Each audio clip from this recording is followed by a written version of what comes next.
What it do, baby? Welcome back to Clown Questions, the show where there are no dumb questions. I'm your host, Matt K. Maurer, and the question I'm asking today is a doozy. Is Justin Tucker the new Deshaun Watson? I'll attempt to answer that question. In addition to some other questions, we'll have a first interruption with Mr. Cameron Newton. I'll do a pick for the Pro Bowl, I guess. But fun little show for y'all today. Just me again. The King will be here soon. The King and his buddy Chris wants to do the State of the Bucks, so that'll be coming up soon. We'll get some guests back soon. But yeah, for now, who's down to clown?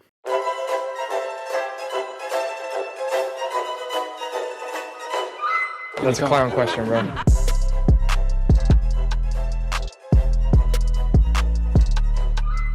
So is Justin Tucker the new Deshaun Watson? Yes, I think, probably, maybe. There's been allegations. There hasn't been much of an investigation. It's, haven't gone to court yet, no conviction. But there are 6 different allegations. Justin Tucker has been accused of, quote, inappropriate behavior by 6 different massage therapists.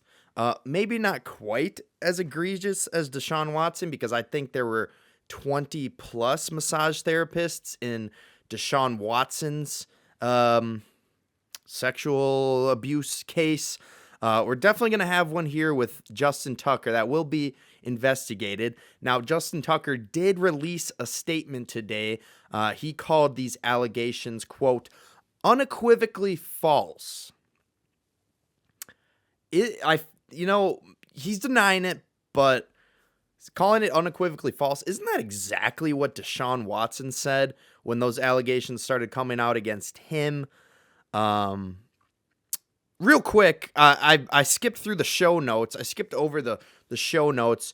If you're listening to this, you might notice the audio's a little better, and that's because I'm an idiot. I am stupid. I had the microphone turned the wrong way. I had it turned the other way because it showed the little green button. I thought it looked cool, but it was backwards. Why would the buttons be facing the camera? The buttons should be facing me because I can control these little guys. I can do the cough button where I can mute. Actually, I was muted for that whole thing. See, the mute button works. But yeah, I'm dumb. It has, I guess, a cardioid pattern, which means the front and the sides. The back did not have good audio, and that's what I had been talking into for the last 6 podcasts. So I apologize for being dumb. And thank you again, John and Anna, for this microphone. It's working great. But back to the heinous question I'm opening the show with. Is Justin Tucker the new Deshaun Watson? Yeah, probably. Like I said, he called him unequivocally false, but that's what they all say. That's what everyone says when they have allegations like, oh, I wasn't at the Diddy party. It's like, okay, yeah, but that's exactly what someone who was at the Diddy party would say. Like I said, we haven't had enough of an investigation for me to really know if it's true, but I saw an old tweet resurface, flaming hot takes at They Already Knew on Twitter, reposted this tweet from the year 2021. So, 3 to 4, almost 4 years ago at this point. It's a tweet from Young MC at MC's Burner on X, the everything app. Shut up, Elon. It's Twitter. Change it back. Sorry, I'm getting off topic, but the tweet from this young woman from 2021 read, Justin Tucker is canceled, but it's not my place to provide the reason. Let's just say he's been told by many massage places to never come back. If that's not a smoking gun, I don't know what is. That seems pretty clear. It would be one hell of a coincidence to tweet something like that, and then the allegations come out 4 years later.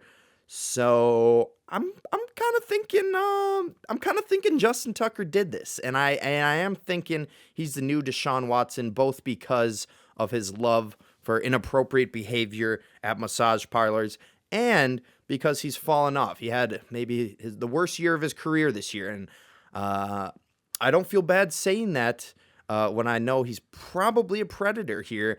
But NFL Memes, well-known news source, they're now reporting that the Cleveland Browns are sending multiple first-round picks to Baltimore in exchange for Justin Tucker. So here we go with the Browns again. They love those massages. They're the Bob Kraft of NFL teams. You know, they had that fan with a heinous thing pregame before Deshaun Watson's first ever Browns game. He had a massage table with like a dummy on it. Just disgusting. But yeah, I hate to say it, but Justin Tucker, you are the new Deshaun Watson. And yeah, if these are true, I hope you never kick another ball ever again. Or actually, you know what? I hope you kick for another 4 years, but you're horrible and you kick so poorly that you're not in the Hall of Fame. If true, if these are false allegations, Justin Tucker's a legend, Hall of Famer. But if they're true, I hope he doesn't make the Hall of Fame. I think that's fair. But yeah, let's move on from a very grim report we got today. Let's move on to my next question. What's new in the association? The association I'm talking about is obviously the National Basketball Association. We had a lot of stuff happen this past week. Unfortunately for the Atlanta Hawks, Jalen Johnson, he is done for the year. He needs shoulder surgery. So, yeah, they're going to have a tough time getting out of the play-in game a year. When, you know, the annual Hawks Bulls play-in game every year, that is never cinema. Hopefully one day it'll be, but without Jalen Johnson, it'll be the Trae Young show. Not that it wasn't already, but yeah, tough losing one of your best players there for the Hawks. As far as the Sacramento Kings go, I don't have any injuries to report on there, but I am reporting, I saw the report somewhere, but I'm reporting now that the Kings have put De'Aaron Fox on the trade block. Pretty interesting. I don't know why they would want to trade him. He's their best player, or, some might argue second best player. Domantas Sabonis is pretty damn good. But yeah, it'll be interesting. Maybe we see a little De'Aaron Fox for Jimmy Butler trade. I don't think Jimmy Butler wants to go to Sacramento, but probably doesn't have a choice at this point, because that leads perfectly to my next point about the association. Jimmy Butler has been suspended again. Again. I said he got suspended again last week, and now I'm saying it again. So this is the third time this season he has been suspended. The Heat announced this suspension is indefinite. He is suspended indefinitely. We don't know how long it would be. My assumption is the suspension will be just the remainder of his Heat career, and then they'll trade him, and no one's going to suspend him after trading for him because they're going to need him for a playoff push.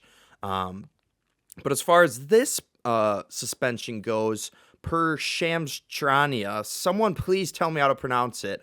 Butler walked out of the team shoot-around after the team informed him he was being benched for Haywood Highsmith. No hate for Haywood Highsmith. I don't know much about him, but he's clearly, he's not Jimmy Butler. So Jimmy Butler just took that as disrespect, and he walked out of the shoot-around. Tough for Jimmy, but yeah, he really, really does not want to be there. I don't know how he hasn't been traded sooner. I guess the Heat are just haven't found the return they want yet, but apparently his latest suspension will cost him $2.7 million.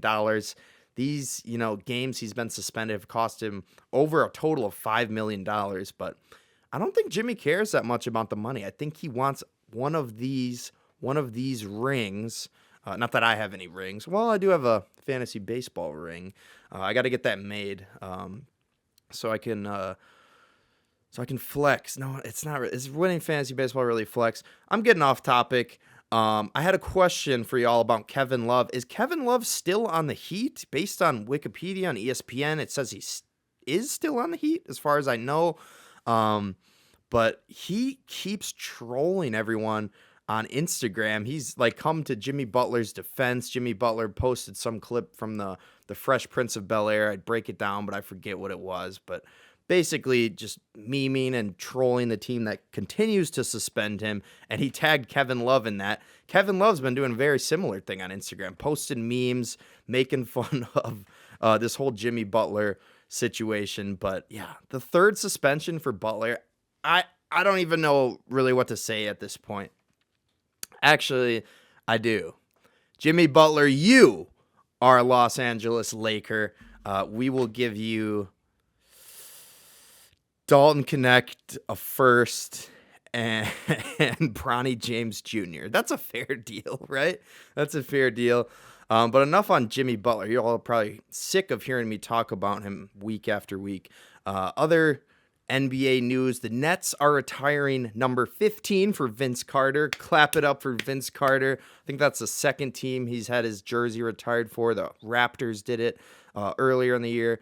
And the Warriors are going to retire Andre Iguodala's jersey. Number 9 will be up in the rafters. The Iguodala retiring kind of took me by surprise a little bit, but he's a finals MVP, so he's obviously very deserving. He was there before Steph. He was there with Steph and KD and won all these championships.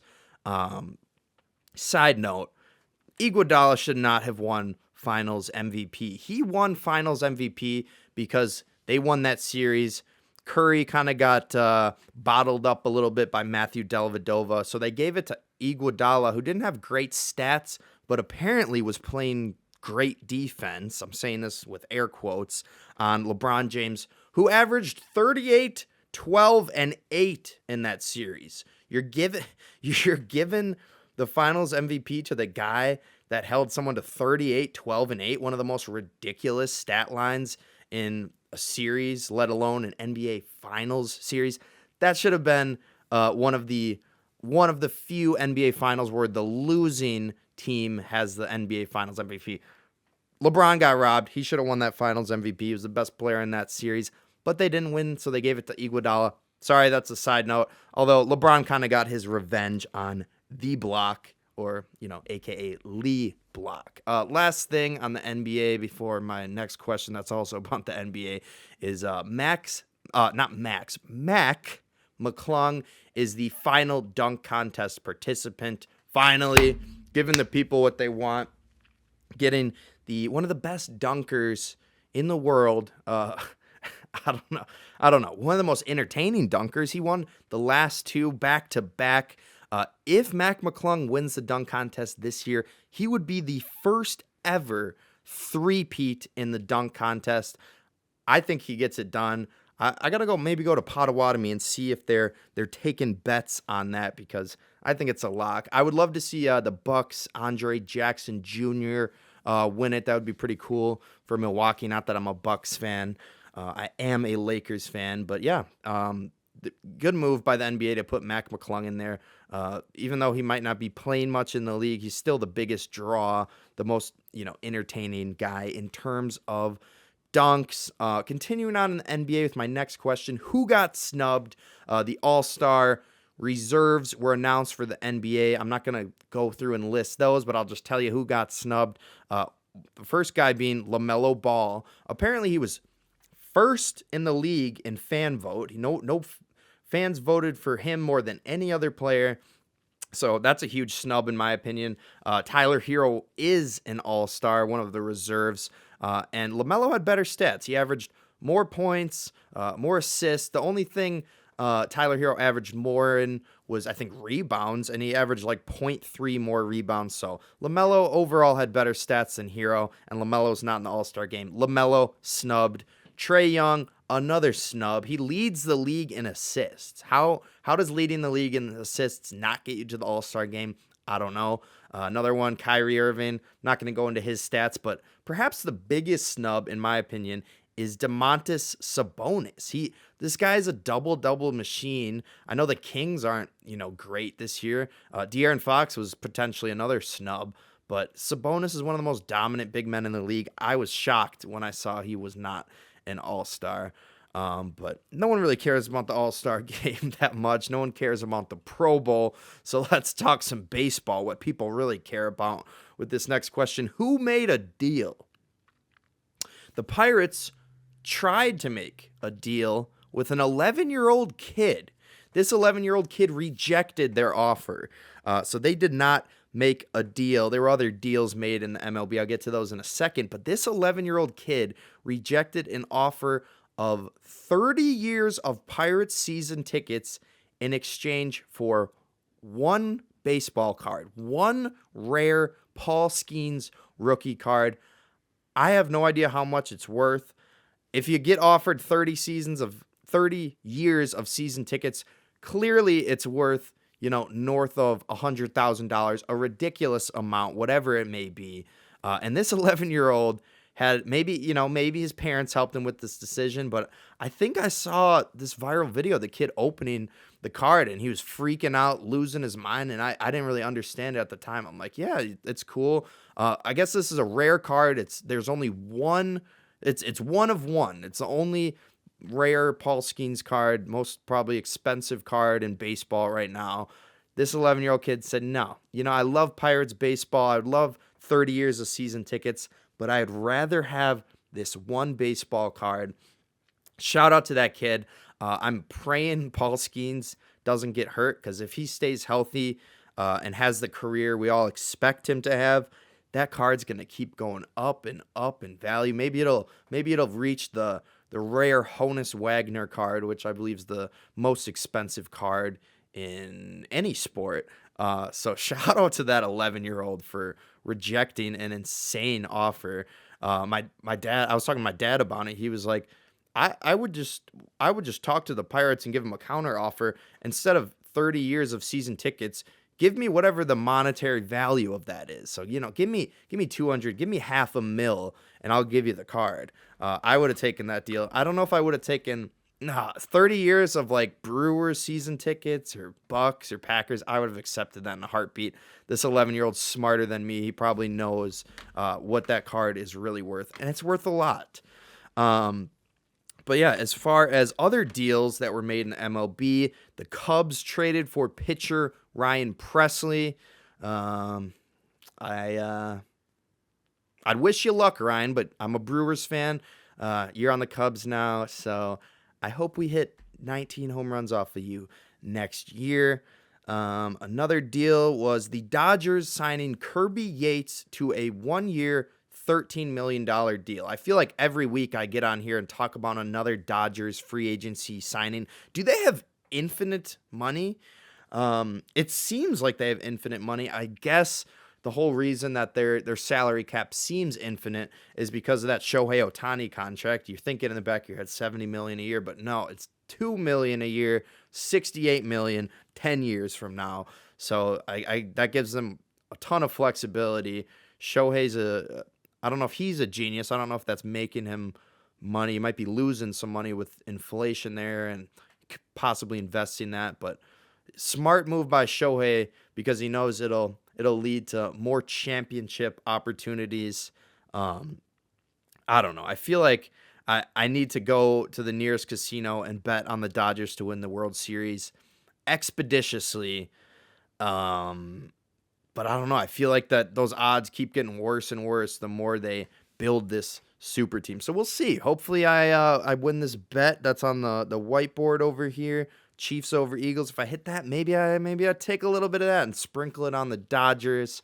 Let's get through the rest of these signings. Ha-Seong Kim has signed a 2-year, $29 million deal with the Rays. Shout out Ha-Seong. He was on my fantasy baseball championship team. So you love to see that for the talented shortstop. The Royals are signing Carlos Estevez, another guy who's been on some of my teams. Great closer, great reliever, one of the best closers in the game in my humble or not humble opinion. Last MLB deal here is the Blue Jays. This happened today or yesterday if you're listening to it tomorrow. They signed 3-time Cy Young winner Max Scherzer to a 1-year, $15 million deal. Hopefully the Blue Jays can make some noise. I'll root for anyone that plays the Yankees as much as a team in the AL East does each year. Let me hit this vape, regrettably, because I told you a couple shows ago that I'm quitting vaping. I'll get there. This isn't a vape. It's weed. No, it's not weed. It is a vape. I'm sorry. Let me work on it. That's my first resolution. My New Year's resolution was to have more goals. That was the first goal, quit nicotine. But let's talk about some more basketball with the WNBA. Why is WNBA free agency going crazy? There's been so many trades, signings in this past week. It's been hard to keep up with. First one I heard from Shams. Someone tell me. But it was a blockbuster WNBA deal. The Seattle Storm have traded 6-time All-Star Jewel Lloyd to the Las Vegas Aces in a multi-team trade that sends 3-time All-Star Kelsey Plum to the Los Angeles Sparks. Shout out Nemo, your Sparks. Get legend Kelsey Plum. And yeah, shout out to the Aces who might get back to the championship here with a 6-time All-Star and Jewel Lloyd.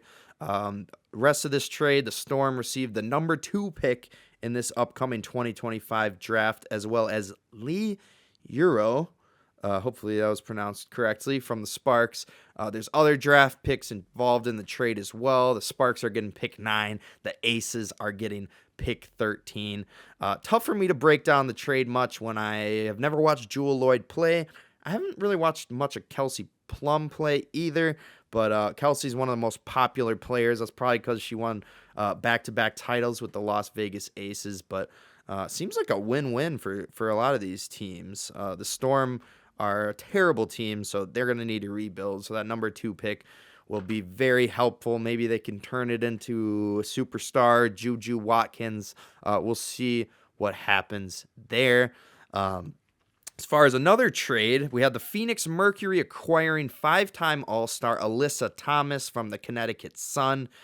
Thomas has finished in the top 5 of MVP voting each of the last 3 seasons. Again, didn't know Alyssa Thomas, but when I heard she was a MVP candidate each of the last 3 seasons, I knew the Mercury got a good one. And the Atlanta Dream got a good one. A legend, a Hall of Famer, Brittany Griner, a 10-time All-Star, has signed a deal with the Atlanta Dream. The Dream's new big woman. And another person that signed with the Dream was 3-time All-Star Brianna Jones. Don't know her either. And I don't know Courtney Vandersloot. She's a 5-time All-Star, and she signed a 1-year deal with the Sky. I think the Sky are my team. I'm a big Angel Reese supporter. But yeah, unfortunate name for Courtney. I wonder. Middle school could not have been pretty for Courtney Vandersloot. High school and college, for that matter, either. Anytime Sloot is in your name. But she's probably not promiscuous with when you got Sloot in your name, you probably take it easy a little bit. Stupid commentary from me on the WNBA, but I'm trying to learn. I'm trying to get all these names in my head. I'm trying to follow it. I won't be following the Unrivaled. I guess that's like a 3v3 women's league with a lot of professional players playing, but there will be an Unrivaled clip in the Goosebump Moments of the Week, so stay tuned for that. Last question here for y'all is, can I be done with coach news? No, I can't. I kind of opened up a bag of worms that I didn't want to by naming every single head coach, DC, and OC that get hired, so I'll go rapid fire through them. The Cowboys are hiring their own offensive coordinator, Brian Schottenheimer, to be their next head coach. I'd like to get on a Nemo and the Clownfish soon and talk about the state of the Cowboys with Nemo.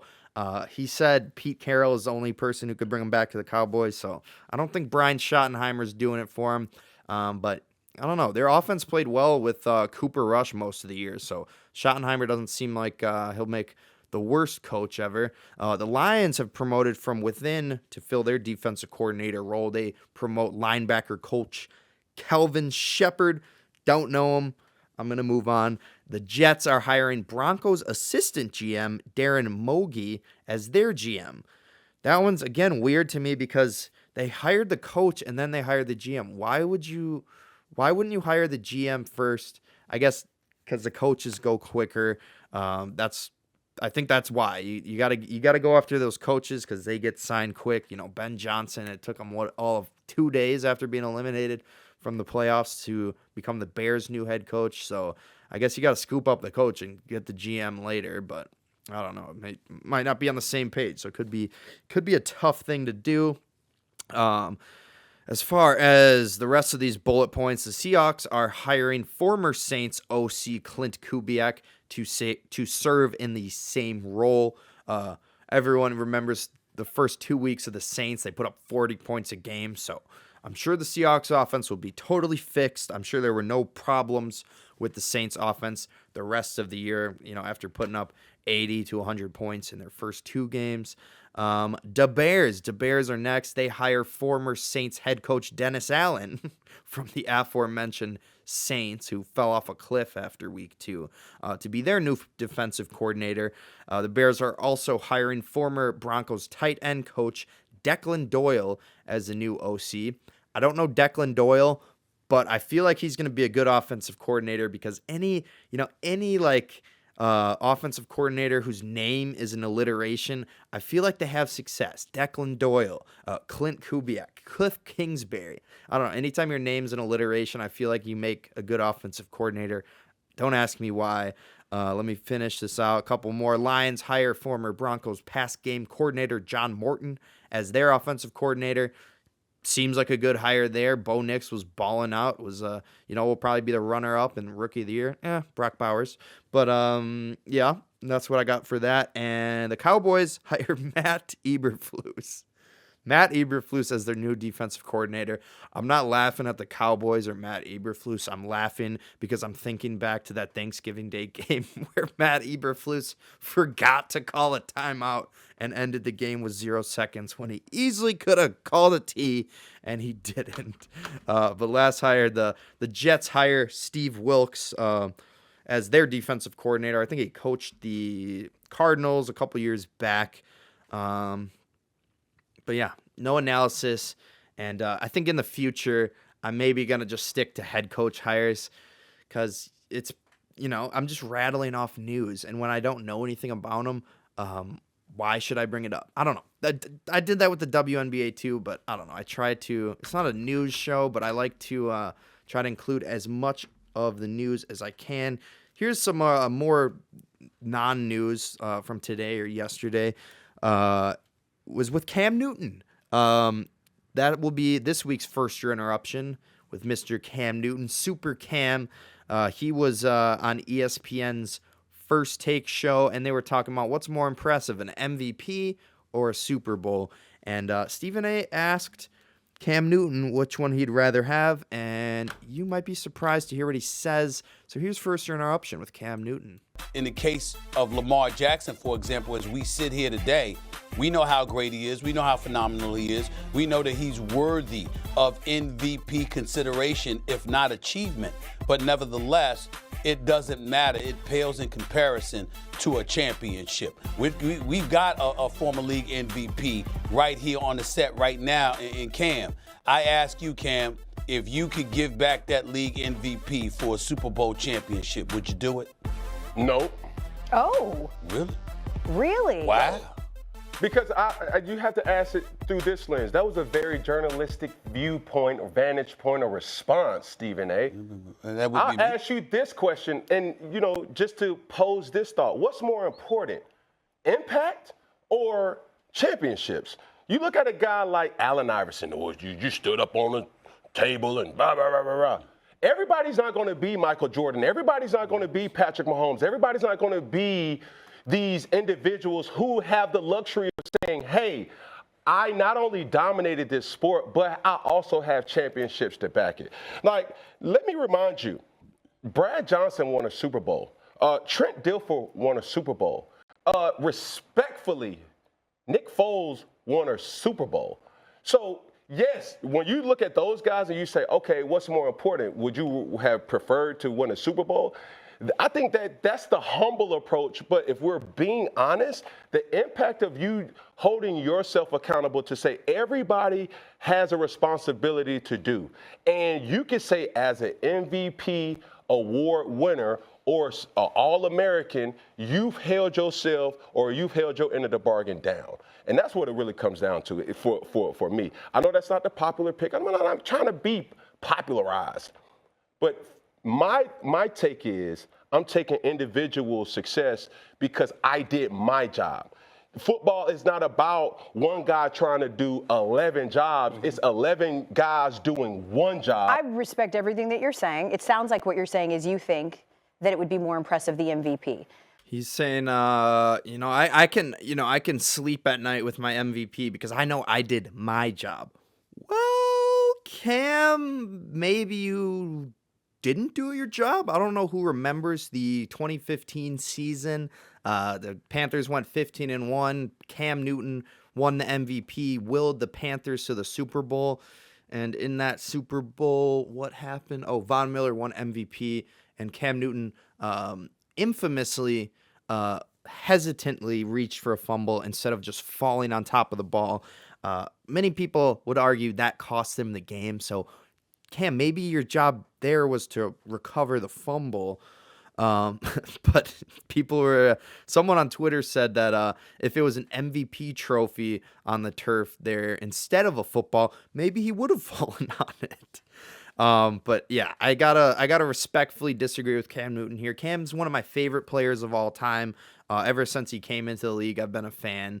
I defended him vehemently. He was in one of the first year interruptions. It was with his podcast, and I think I named like 67 quarterbacks worse than Cam Newton right now, despite the fact that he's retired. But yeah, I got to disagree with you there, Cam. Super Bowl trophies are better than MVP trophies. He said, respectfully, Nick Foles. Nick Foles was in the MVP conversation one year, but I guarantee you, if he had won the MVP that year and he had to choose between the Super Bowl trophy or the MVP trophy, he'll take the Super Bowl trophy every time. I'll take a Super Bowl MVP trophy every time over a MVP trophy. But I get it. Cam's, he'd rather have that impact. He has one of the largest impacts in the NFL as one of the, if not the greatest runner of the football from a quarterback perspective ever. But yeah, I can't agree with you there, Cam. Give me the Super Bowl, give me the NBA title, the World Series, any day of the week over the MVP. But yeah, you have impact, Cam, but you don't have a Super Bowl trophy, unfortunately. I hope Cam Newton never sees this clip. I do not want the smoke at all.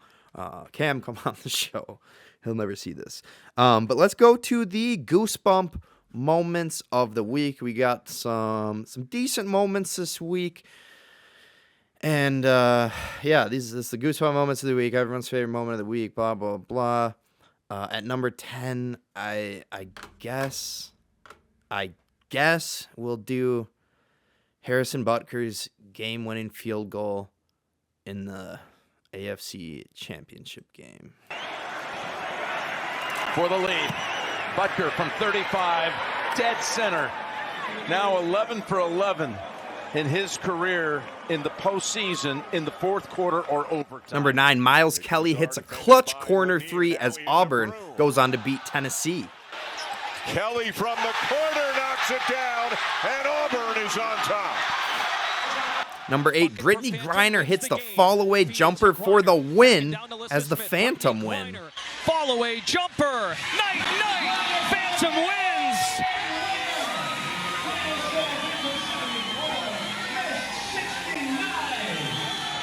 Number 7, Saquon Barkley with an unbelievable 60-yard touchdown run on the first play from scrimmage for the Eagles. Double.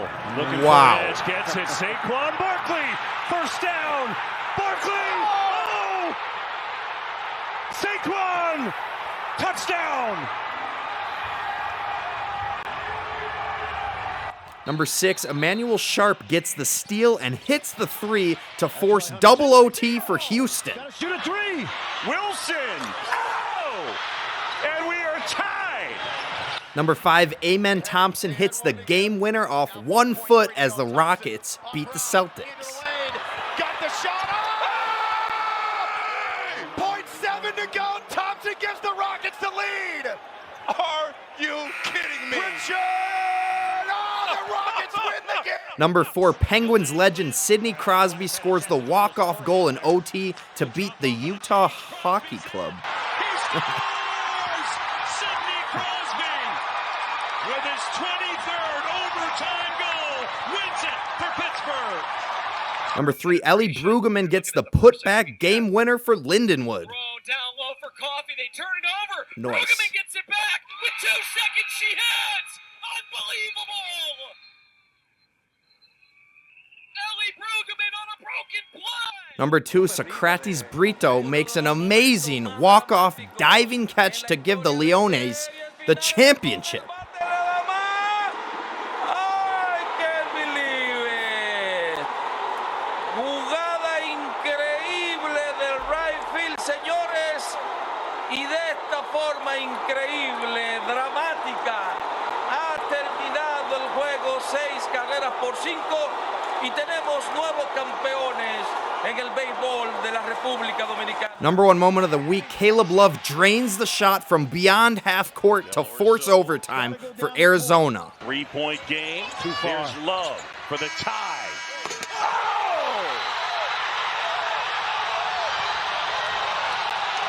Down the court, but hey, what do I know? I asked you quickly, and obviously now it comes off as a second guess, but should Iowa State have been thinking?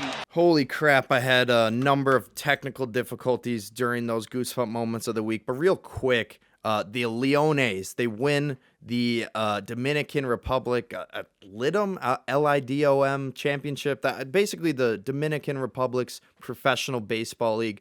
Crazy game. And a diving catch to win it there. You'll love it. And I forgot that Utah's hockey team is called the Utah Hockey Club. That's pretty funny. And, of course, the half-court shot is the number 1 moment of the week. But let's finish out the show here with my Pro Bowl pick. I'm now kind of realizing here that I didn't really talk about the AFC or the NFC championship. I included 1 moment from each in the Goosebump moments of the week, but I don't really do game breakdowns. I don't know. I should have mentioned it, but it's a rematch. It's Eagles Chiefs again. The matchup no one wanted to see. So I'll talk about it more next week, but I will be rooting for this little ticket on that whiteboard. If I'm pointing at it correctly, I could win a pretty penny. Not a pretty penny, but I could win a nice $390 if I get the Chiefs win in the Super Bowl next year. But for now, let's talk Pro Bowl. It is the AFC versus the NFC in Orlando. No home team here. It is a pick'em. Neither team is favored. I don't know why. I don't know. I guess it's just impossible to predict. If you didn't know, it's a flag football game. It's not a normal football game like it used to be, like it maybe should be. But anyways, I don't have much to say on this game. My pick is going to be the NFC minus 115. That's the odds for both teams. They're giving each team an even shot to win, but I think this is an easy win for the NFC here, mainly because Russell Wilson and Drake May are 2 of the AFC starting quarterbacks, 2 out of the 3. I think Joe Burrow is probably the 3rd. Drake May threw 15 touchdowns this year. Pretty good, and not that many games as a rookie, but he also threw 10 picks. Russell Wilson only played a little over half the year. The fact that those guys are Pro Bowlers is insane.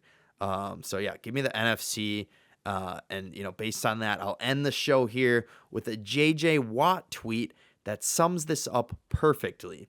When you get 5 alternates deep, just call it the Participation Bowl.